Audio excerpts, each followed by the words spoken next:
رمضان جاء لنا فسر قلوبنا ببشائر الرحمات والغفران.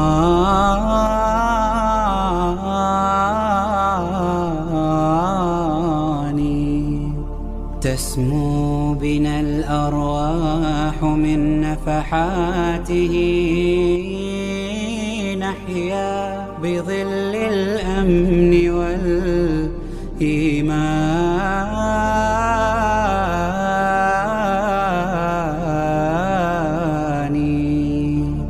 في رمضان تمضي به في طاعة أوقاتنا، بالصوم أو بتلاوة القرآن.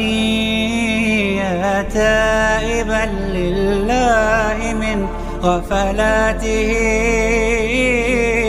يشكو البعاد وظلمة العصيان.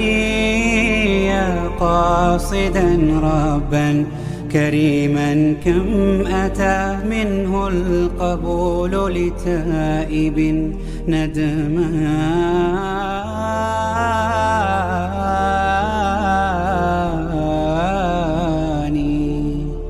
الله يفرح عند توبة عبده، ويزيد بالإقبال في رمضان.